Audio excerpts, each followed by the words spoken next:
Assalamualaikum warahmatullahi wabarakatuh. Perkenalkan, kami dari kelompok 5. Di sini izinkan kami untuk menampilkan tugas kami yang berjudul Karakteristik Mineral Mikro dan Makro. Baik, kita langsung saja masuk ke materi pertama. Apa itu mineral mikro dan makro? Mineral adalah senyawa non-organik yang sangat berperan dalam pertumbuhan dan perkembangan tubuh, produksi energi, serta menjaga keseimbangan cairan dalam tubuh. Secara garis besar, mineral yang dibutuhkan tubuh terbagi menjadi dua, yaitu makromineral merupakan jenis mineral yang diperlukan tubuh dalam jumlah besar, sedangkan mikromineral merupakan jenis mineral yang diperlukan tubuh dalam jumlah sedikit. Berikutnya ciri-ciri kimia. Berdasarkan senyawa kimiawinya, mineral dapat dikelompokkan menjadi dua bagian, yaitu mineral silikat dan mineral non-silikat. Apa sih mineral silikat dan mineral non-silikat? Mineral silikat adalah persenyawaan antara silikat dan oksigen dengan beberapa unsur mental, sedangkan mineral non-silikat adalah mineral yang terbentuk tanpa adanya unsur silikat. Kemudian, klasifikasi mineral mikro dan makro.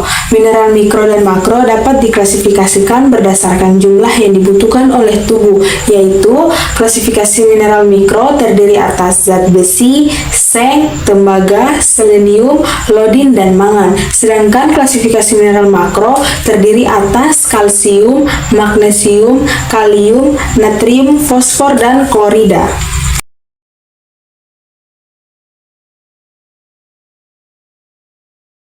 Oke, kita masuk ke fungsi mineral mikro dan makro.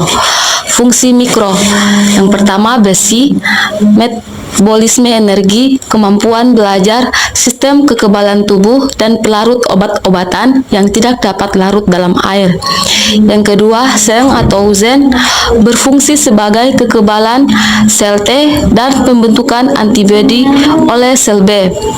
Metabolisme tulang, transport oksigen, pemusnahan radikal bebas, pembentukan struktur dan fungsi membran serta proses pengumpalan darah. Yang ketiga adalah iodium, mengatur pertumbuhan dan perkembangan. Dan yang keempat adalah tembaga, sebagai bagian dari enzim serta mencegah anemia dengan cara membantu absorpsi besi, merangsang sintesis hemoglobin, melepas simpanan. Yang kelima adalah mangan, sebagai pembentukan jaringan, ikat, dan tulang, serta pencegahan peroksidasi lipida oleh radikal bebas.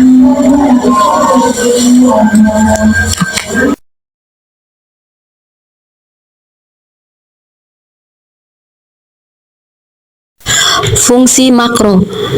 Yang pertama terdiri dari natrium, berfungsi sebagai kation utama untuk menjaga keseimbangan cairan ekstraselular serta menjaga keseimbangan asam basa dalam tubuh. Dan yang kedua adalah klar, berperan dalam pertumbuhan sel-sel. Yang ketiga adalah kalsium, mengatur fungsi sel, transmisi saraf, kontraksi otot, pengumpalan darah, menjaga permeabilitas membran sel, serta pembentukan tulang dan gigi. Yang keempat adalah fosfor, mengatur klasifikasi tulang dan gigi, serta mengatur pengalihan energi. Yang kelima adalah magnesium, berfungsi sebagai mencegah kerusakan gigi dengan cara menahan kalsium di dalam email gigi. Dan yang keenam adalah sulfur, menstabilkan molekul protein dalam bentuk jembatan disulfida serta melarutkan sisa metabolisme sehingga bisa dikeluarkan mil urin.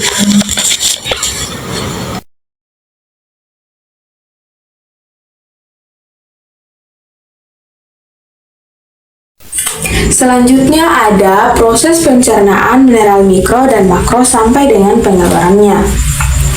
Proses pencernaan mineral mikro dan makro dimulai di dalam saluran pencernaan dan melibatkan beberapa langkah hingga akhirnya Mineral-mineral ini diserap dan dimetabolisme oleh tubuh, dan yang tidak digunakan akan dikeluarkan oleh tubuh. Berikut proses pencernaannya, yaitu pertama, mulut. Pada mulut, makanan dipecah menjadi potongan kecil oleh gigi dan dicampur dengan air liur yang mengandung rezim. Yang kedua ada lambung. Makanan dicerna lebih lanjut di lambung dan rezim pencernaan. Mineral terlarit dari makanan mulai dilepaskan.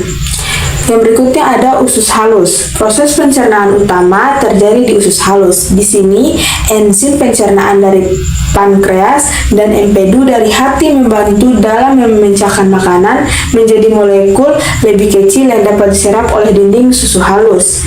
Kemudian ada penyerapan. Mineral mikro makro yang telah dipecahkan dan larut diserap oleh dinding usus halus dan masuk ke dalam aliran darah. Selanjutnya kita masuk kebutuhan mineral mikro dan makro dalam kebutuhan sehari-hari. Berikut adalah perkiraan kebutuhan harian rata-rata untuk orang dewasa. Pada mineral mikro ada kalsium 1000 sampai 1200 mg. Kemudian ada magnesium 310 sampai 420 mg. Kemudian ada kalium 3500 sampai 4700 mg, dan terakhir ada fosfor 700 mg. Kemudian ke mineral makro. Mineral makro terdiri atas zat besi 8 sampai 18 mg, kemudian ada seng 8 sampai 11 mg, kemudian ada tembaga 900 mikrogram, dan ada mangan 1,8 sampai 2,3 mg, dan yang terakhir ada selenium 55 mikrogram. Kita lanjut ke sumber mineral mikro dan makro. Berikut adalah sumber-sumber mineral mikro dan makro. Di mineral mikro ada besi seperti daging merah, unggas, ikan, kacang-kacangan, sayuran hijau, dan sereal. Kemudian ada zinc, itu seperti daging, unggas, ikan, kacang-kacangan, dan susu. Kemudian ada kalsium seperti susu, sayuran hijau, kacang-kacangan, ikan tertentu, atau seperti salmon. Kemudian ada magnesium seperti kacang-kacangan, biji-bijian, sayuran hijau, coklat, dan buah-buahan. Kemudian kalium seperti pisang, kentang, tomat, jeruk, sayuran hijau.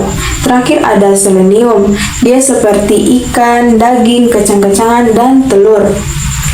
Kemudian ke sumber mineral makro, ada natrium seperti garam, makanan olahan, makanan cepat saji. Kemudian ada klorida, dia seperti garam, makanan olahan, sayuran hijau, dan telur.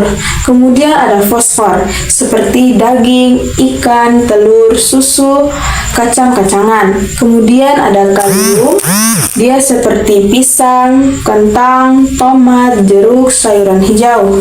Kemudian ada kalsium seperti susu, sayuran hijau, kacang-kacangan, ikan tertentu.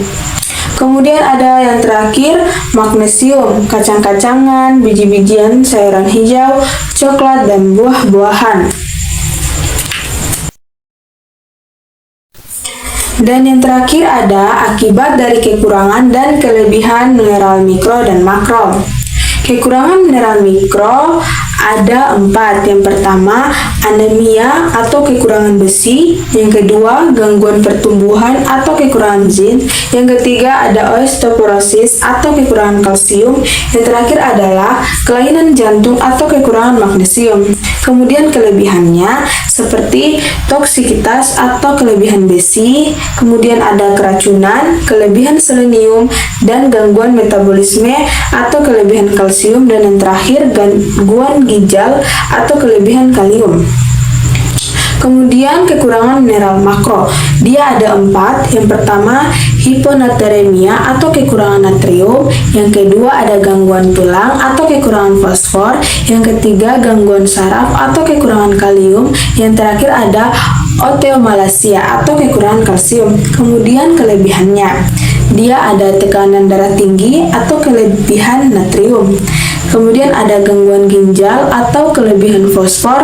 Dan yang ketiga ada gangguan metabolisme atau kelebihan kalium. Dan yang terakhir adalah kerusakan ginjal atau kelebihan kalsium.